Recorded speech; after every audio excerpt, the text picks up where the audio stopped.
Welcome to Messi cricket. நான் மணிகண்டன். இந்த வீடியோவில் ஐபிஎல்லோட இரண்டாவது போட்டி Mumbai Indians Kolkata night Riders மோத போகிறாங்க. அதோட மேட்ச் ப்ரிவியூ பார்க்க போகிறோம். மும்பை இந்தியன்ஸ் எப்பயுமே ஸ்ட்ராங்காக இருப்பாங்க, அதுதான் பேசு பொருளாக இருக்கும். எல்லாருமே சொல்லுவாங்க மும்பை இந்தியன்ஸ் கடப்பார் யூனிட்டு, அது எப்பயுமே மெயின்டைன் பண்ணிகிட்டு இருப்பாங்க. இந்த வருஷமும் அப்படித்தான் இருக்குது. சொல்லப்போனால் ஹார்திக் பாண்டியா கேப்டன் அப்படின்னாலும் வேர்ல்ட் சாம்பியன்ஷிப் வாங்கி கொடுத்த T20 கேப்டன் சூரியகுமார் யாதவ் இங்கே இருக்கார்.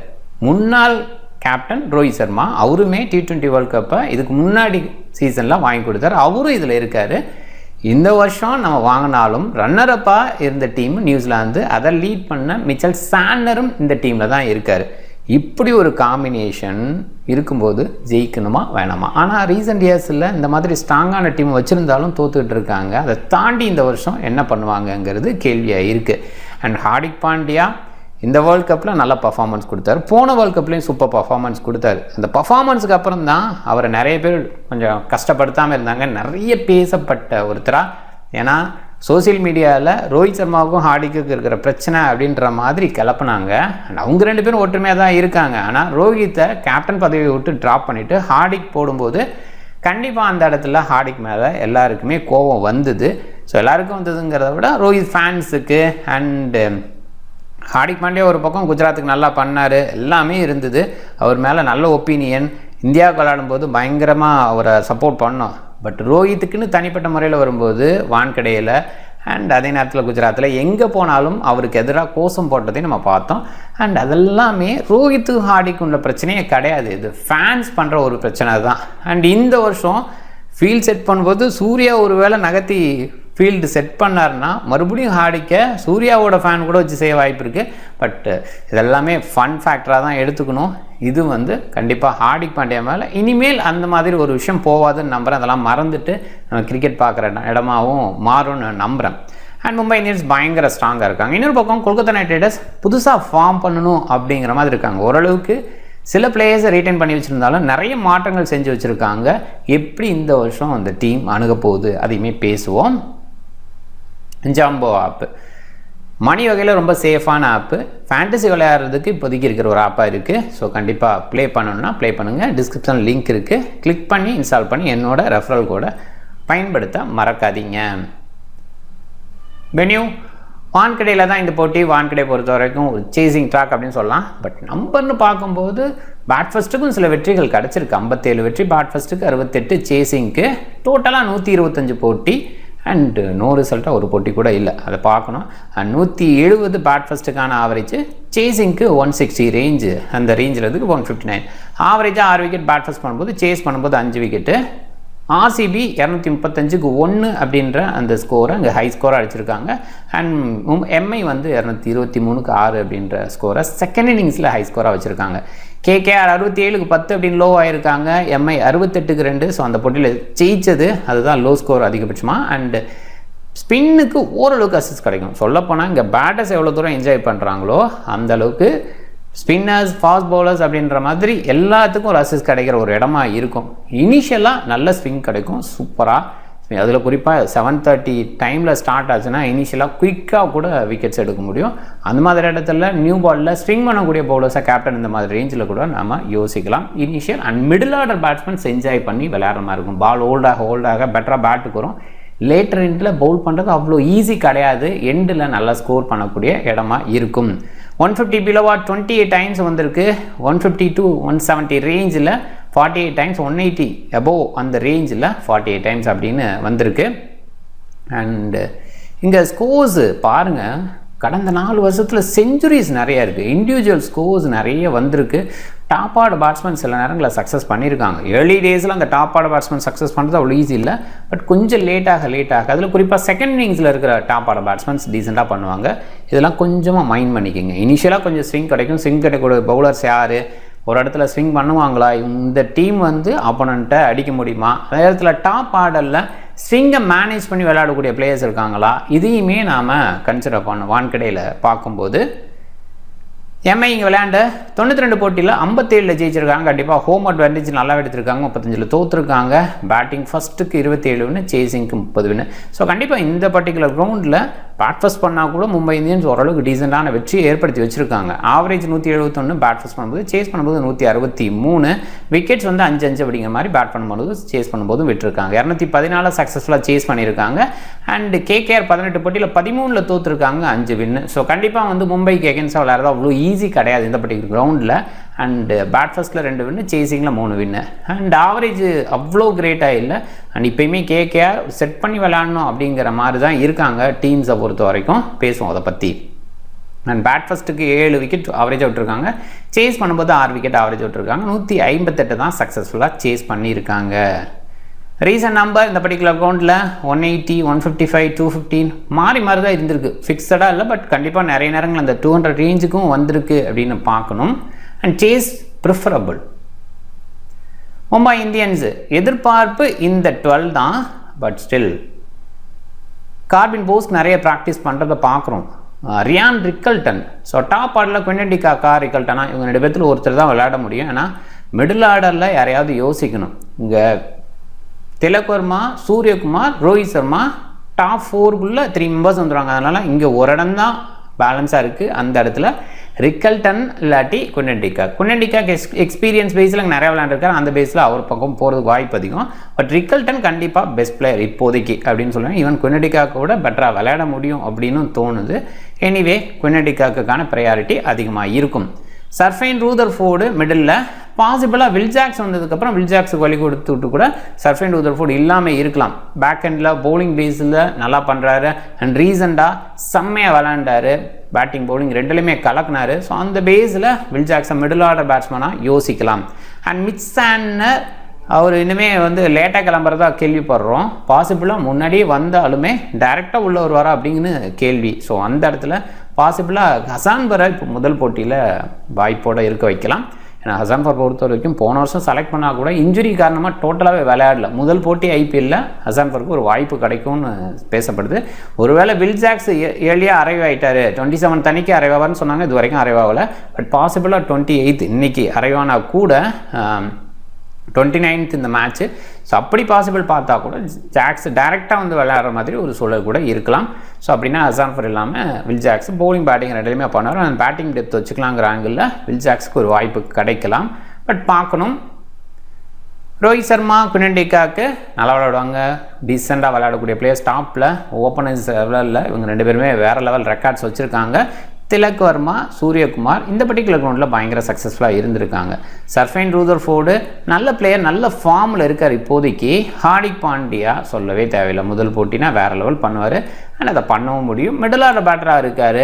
அண்ட் ஏர்லி டேஸில் மும்பையில் மிடில் ஆர்டர் பேட்டர்ஸ் நல்லா பண்ணுவாங்க.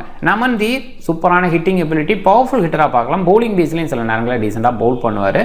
ராஜ்பவா எதிர்பார்ப்பு இந்த இடத்துல இல்லை ராபின் மின்ஸு இவங்களுக்கெல்லாம் வாய்ப்பு கொடுப்பாங்களா அப்படின்ற அந்த பாயிண்ட்டுமே பார்க்கப்படுது.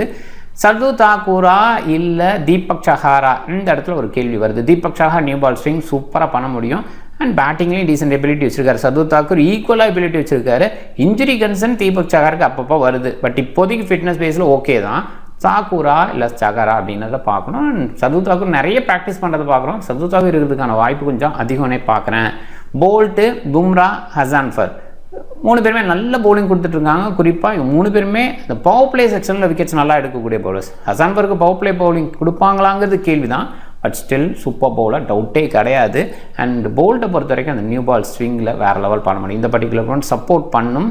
பும்ரா இனிஷியலாக பவர் பிளேயில் 1 ஓவர், மிடில் ஓவரில் 1 ஓவர், பேக் எண்டில் 2 ஓவர் அப்படின்னு ஸ்ப்ளிட் பண்ணி நிறைய நேரங்கள் மும்பை இந்தியன்ஸ் வச்சுருக்காங்க. இப்போயுமே அந்த மாதிரி தான் எதிர்பார்க்குறோம். And Boult and Thakur new ball எடுத்து வீசுறதுக்கான வாய்ப்பு.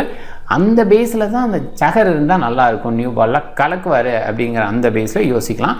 அதனால் தாக்கூரா சஹரான அந்த டைமில் பார்க்கணும். நம்பர் பார்ப்போம். ரோஹித் சர்மா ரீசன் நம்பர் ஒரு சில இடங்களில் ஓகே, ஒரு சில இடங்களில் சக்ஸஸாக இல்லை.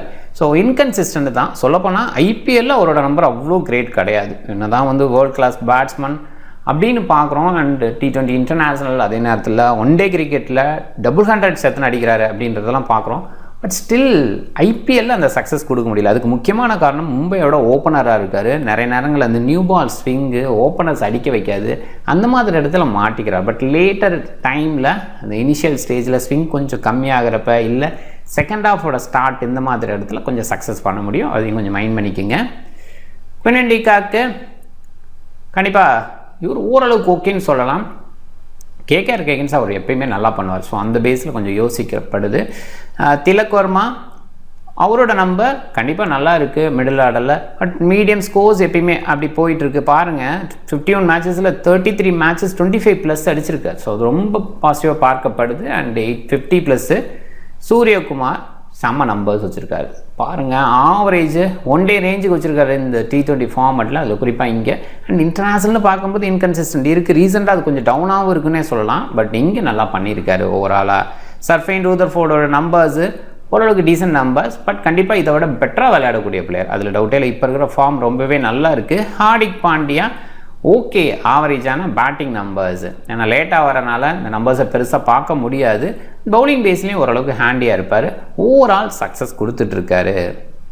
நமந்தீர் ஓரளவுக்கு ஓகே, பெஸ்ட்டுன்னு சொல்ல முடியாது. பட் கண்டிப்பாக கொஞ்சம் மேலே வரும்போது பெஸ்ட் அவுட்புட் கொடுக்க முடியும். லேட்டாக வரும்போது இந்த அவுட்புட் நல்லா இருக்குது.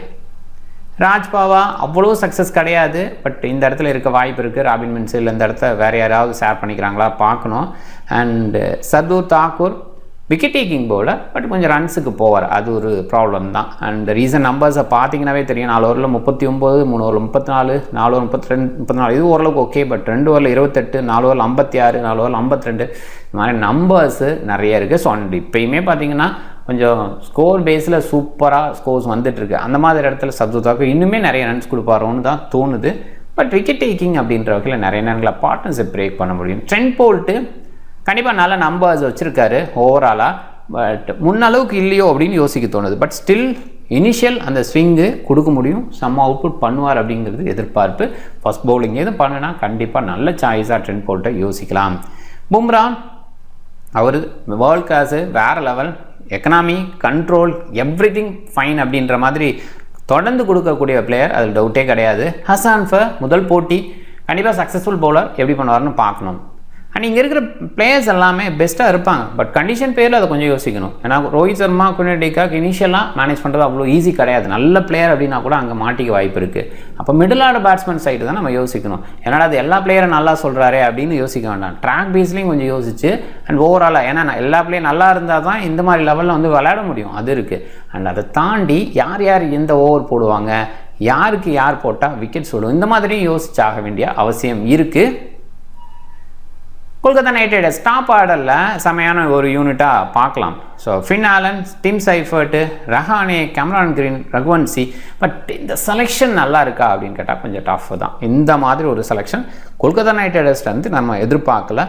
ஒரு சில இடங்களில் ஓகேவான செலெக்ஷன் அப்படின்னாலும் ஓவராலாக ஒரு டீம் காம்பினேஷனாக இது ஓகேவானா கொஞ்சம் டஃப்பாக தான் நான் ஃபீல் பண்ணுறேன்.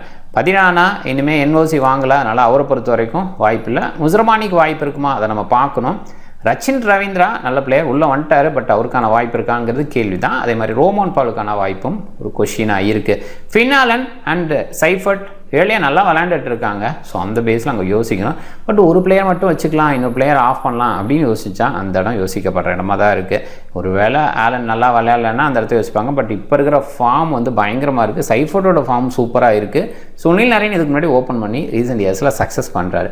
என்னை பொறுத்த வரைக்கும் சுனில் நாராயணன் இந்த போட்டியில் மட்டும் இந்த சீரியஸில் கொஞ்சம் middle order, later middle order அனுப்புனா இந்த 2 நியூசிலாந்து பேரும் ஓப்பன் பண்ணி சக்ஸஸ் பண்ண முடியும். அப்படி ஓப்பன் பண்ணி சக்ஸஸ் பண்ணால் அடுத்து 1 டவுன் ஸ்டேஜில் ரஹானே, அதுக்கப்புறம் கம்ரான் கிரீன், ரகுவன்சி அப்படிங்கிற மாதிரி இந்த டாப் பேட்ஸ்மேன்ஸ் கொஞ்சம் அப்பாவாங்க. சுனில் நாராயண் இருக்கிற மாதிரி இருந்தால் அப்படியே ஒரு ஆர்டர் கீழே போகும். அது கொஞ்சம் சரியாக இருக்காது அப்படின்னு யோசிக்க தோணுது. ஏன்னா ரிங்கு சிங்குமே கீழே, ரமன்தீப் இப்படியெல்லாம் கீழே போகிற மாதிரி இருக்கும். ஸோ அதனால் சுனில் நாராயண் ரமன்தீப்புக்கு அடுத்து இறங்கினா ஓகே. ஏன்னா ஹிட்டிங் பேஸில் ஓகேவாக இருந்தால் கூட டெஃபினட்டாக ஸ்டடி பண்ணக்கூடிய பிளேயர் கிடையாது சுனில் நாராயண். ஸோ அதனால் ஹிட்டிங் அப்படின்னு வைக்கிறத விட பெட்டர் கொஞ்சம் லேட்டாக வச்சுக்கலாம், சில பேட்டிங் ஆர்டர்ஸ் சொதப்படுறதுனால. ஸோ எனிவே இதில் ராகுல் திரிபாதி இவங்களெல்லாம் எடுத்து வச்சுருக்காங்க. அவர் நம்பர் 3 ஓப்பனிங்கில் டீசன்ட் சக்ஸஸ் கொல்கத்தாவுக்கு இதுக்கு முன்னாடி கொடுத்துருக்காரு. என்ன தான் வந்து சிஎஸ்கேக்கு அவ்வளோ சக்ஸஸ் கொடுக்காட்டியும் கொல்கத்தாவுக்கு நல்லா பண்ணியிருக்காரு. அண்ட் 6 ஹிட்டிங் ப்ராக்டிஸ்லாம் ஹெவியாக பண்ணுறத பார்க்குறோம் நெட்ஸில். ஸோ ஸோ அந்த மாதிரி இடத்துல அவருக்கு ஒரு வாய்ப்பு கொடுக்குற மாதிரி இருந்தாலுமே இன்னுமே இந்த ஆர்டர் கீழே போகும். பாசிபிளாக ரஹானே அந்தளவுக்கு கிரேட்டாக விளையாடலைன்னா இப்போ வைஸ் கேப்டன் அனௌன்ஸ் பண்ணியிருக்க ரிங்குவை கேப்டன்சி வச்சு லேட்டராக இது நடக்கும்னு நான் எதிர்பார்க்குறேன். ரிங்கு கேப்டன் ஆகிட்டு ரஹானாவை ட்ரா பண்ண வாய்ப்பு இருக்குது. ஸோ அதெல்லாம் பார்க்கணும். அனுகுல் ராய்க்கு வாய்ப்பு கிடைக்குமா? அண்ட் இந்த டீமுக்கு பெரிய மைனஸாக ஃபாஸ்ட் பவுலர்ஸ் எல்லாமே வெளியில் போனது. இன்ஜுரி கன்சர்னில் வெளில போனாங்க. ஹர்ஷித் ராணா வெளியில், முஸ்டபிஸு வேறு ஒரு ரீசன்னால் அவர் வெளியில் போயிட்டார். இந்த மாதிரி ஃபாஸ்ட் பவுலர்ஸ் வெளியில் போனதுனால வேறு பிளேயர்ஸை ஆட் பண்ண வேண்டிய அவசியம் ஆயிடுச்சு. முஸ்ரபானி உள்ளே வந்தது ஒரு பாசிட்டிவாக யோசிக்கலாம். 14வது என்ஓசி கிடைக்கல. அண்ட் இந்த மாதிரி இடத்துலையுமே ஃபாஸ்ட் பவுலர்ஸு எப்படி மேனேஜ் பண்ண போகிறாங்க. அதில் குறிப்பாக இங்கே Finn Allen, Seifert, Green and Sunil Narine வரும்போது இந்த ஃபாஸ்ட் பவுலர் சைடே போக முடியாத சூழல் வரும். இந்த இந்தியன் ஃபாஸ்ட் பவுலர்ஸ் வச்சே மேனேஜ் பண்ணுறது கஷ்டம். இல்லை ஹர்ஷித் ராணா இல்லை அப்படின்றது இன்னுமே இந்த டீமுக்கு பின்னடைவாக பார்க்கப்படுது. உம்ரான் மாலிக், வைபவ் அரோரா ஓரளவுக்கு நல்ல அவுட்புட்ஸ் கொடுத்துருக்காங்க. உம்ரான் மாலிக்கோட எக்ஸ்ட்ரா பேஸ் வைபவ் அரோரா போன சீசன் நல்லா பண்ணார். ஸோ கண்டிப்பாக அதை சரியாக பயன்படுத்திக்கணும். அண்டு ஸ்பின் டிபார்ட்மெண்ட் நல்லா இருக்குது. வருண் சக்கரவர்த்தி அண்டு சுனில் நரேன் அப்படின்னு அந்த பக்கம் பார்க்கும்போது எனிவே சப்போர்ட் பண்ணுறதுக்கு ரமன்தீப்போட போலிங் இருக்கலாம். பட் நிறைய பண்ணுவார்னு எதிர்பார்க்கப்படலை. கார்த்திக் தியாகி நல்லா பண்ணார். அந்தளவுக்கு க்ரோ பண்ணி எடுத்துகிட்டு வரல.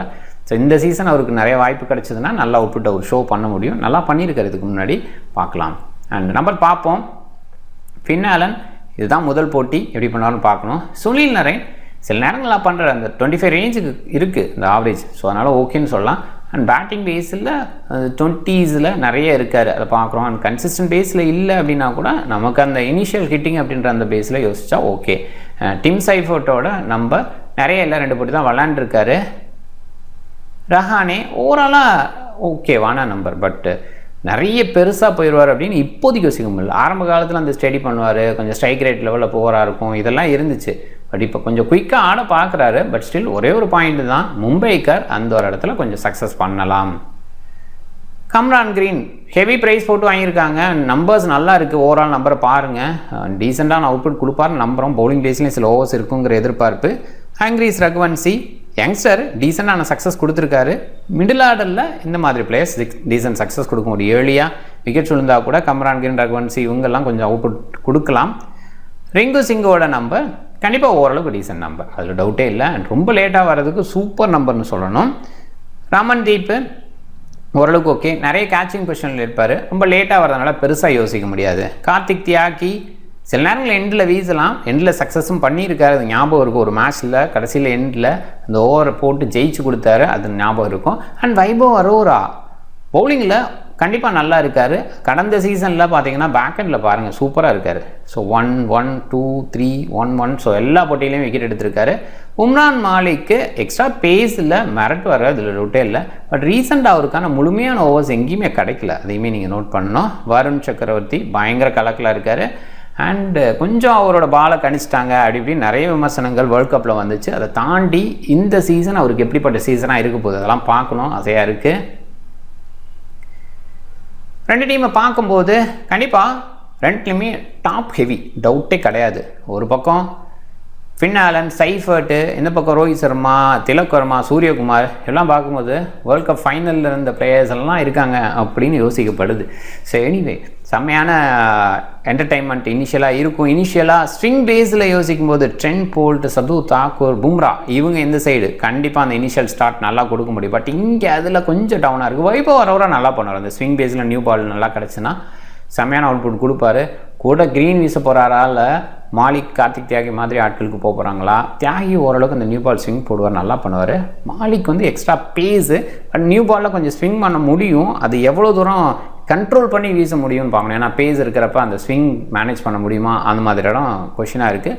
லேட்டராக கொடுக்க போகிறாங்களா இல்லை நியூ பால்லே அவர் கொடுக்க போகிறாங்களா, இப்படிலாம் கேள்வி வருது. ஸோ இது கொஞ்சம் இன்ட்ரெஸ்டிங்காக இருக்கும். அண்ட் கண்டிப்பாக இந்த இடத்த மேனேஜ் பண்ணிட்டாங்கன்னா ஃபின் ஆலன் அண்ட் சைஃபர்ட் மாதிரி ஆட்கள் பெரிய இன்னிங்ஸை பில்ட் பண்ண முடியும். என்னை பொறுத்த வரைக்கும் இந்த நியூ பாலில் சர்துல் தாக்கூரோ இல்லை தீபக் சஹாரோ அப்படின்ற அந்த இடத்த கொஞ்சம் யோசிக்கணும். தீபக் சஹாரா தான் டெஃபினட்டாக அந்த நியூ பாலில் இவங்கெல்லாம் மாட்டிக்க வாய்ப்பு இருக்குது. ஸோ அப்போ மிடில் ஆர்டர் பேட்ஸ்மேன்ஸ் இந்த சைடு எடுத்தோன்னா மேட்ச்சுக்கு பெஸ்ட்டாக இருக்கும். இது கிராண்ட் லீக் வின் பண்ணோம் அப்படின்னு நினைக்கிறவங்களுக்கு இது ஒரு சூப்பர் டிப்பாக ஃபீல் பண்ணுறேன்.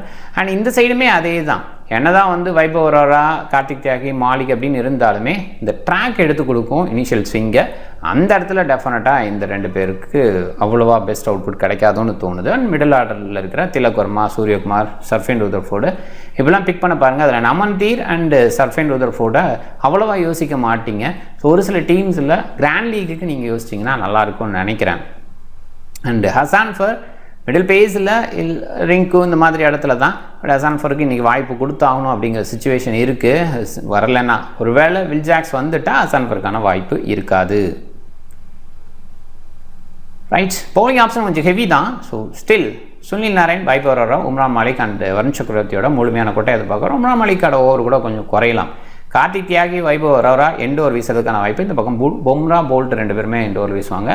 இந்த பக்கம் நிறைய ஆப்ஷன்ஸ் இருக்குது. ருதர்ஃபோர்டு பவுல் பண்ணுவாரான்னு பார்க்கணும். மோஸ்ட்லி வாய்ப்பு கொஞ்சம் கம்மி தான். But Hardik Pandya, Naman Dhir, Shardul Thakur, Trent Boult, Allah Ghazanfar and Jasprit Bumrah இவங்களோட ஓவர்ஸ். அதில் போல்ட்டு, பும்ரா, ஹசன்ஃபரோட ஓவர் நிறைய எதிர்பார்க்குறோம்.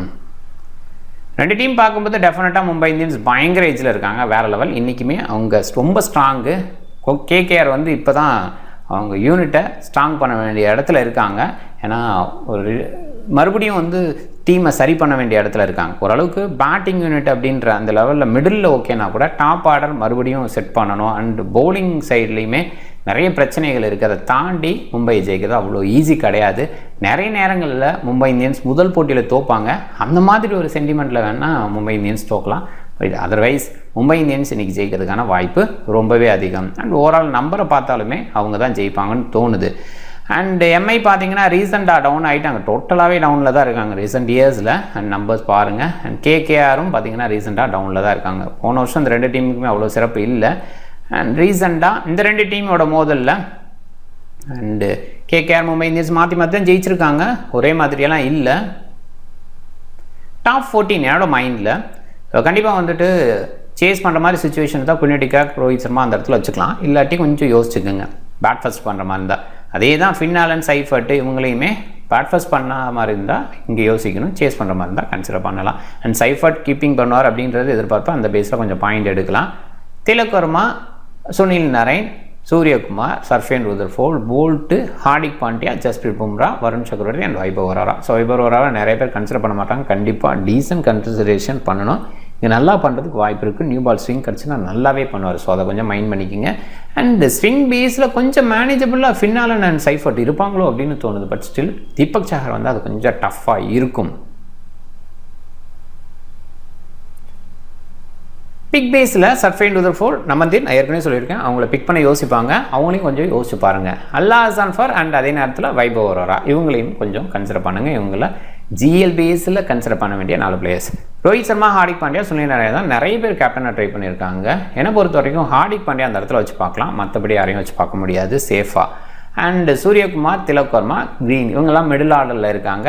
இவங்கெல்லாம் என்னோட பெஸ்ட் பிக் கேப்டன்ஸ் அப்படின்னு சொல்லலாம். ஜிஎல் பிக்குக்கு இல்லை ரிஸ்கி கேப்டன் பிக்கு அப்படின்ற மாதிரி ஆங்கிள் யோசித்தாலும் ஓகே. இவங்க எல்லாமே டீசன்ட் பிக்கு. கூட நம்ம ஹார்திக் பாண்டியாவை யோசிக்கலாம். டிஃப்ரெண்ட்டாக யோசிங்க. டிஃப்ரெண்ட் டீம்ஸை கிரியேட் பண்ணுங்கள். இன்ஃபர்மேஷன்ஸ் எடுத்துக்குங்க.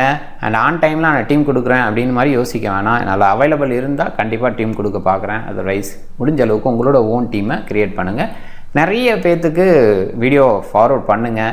ஏன்னா நான் நிறைய எஃபோர்ட் போடுறேன். ஆனால் அதே நேரத்தில் நீங்கள் சப்ஸ்கிரைப் பண்ணிவிட்டு வீடியோ பாருங்கள். நிறைய பேர் வீடியோ பார்க்குறீங்க, சப்ஸ்கிரைப் பண்ணுறதில்ல. அந்த பர்சன்டேஜை கூட நான் அப்புறம் ஷோ பண்ணுறேன். ஸோ பார்த்தீங்கன்னா நிறைய பர்சன்டேஜ் பார்க்குறீங்க. அவங்க எல்லாருமே சப்ஸ்கிரைப் பண்ணால் அவங்க ஃப்ரெண்ட்ஸுங்களுக்கெல்லாம் கொஞ்சம் போகும். நம்ம வீடியோஸ் வந்து போடுற எஃபோர்ட்டுக்கு நம்பர் ஆஃப் வியூஸும் அதிகமாகும்.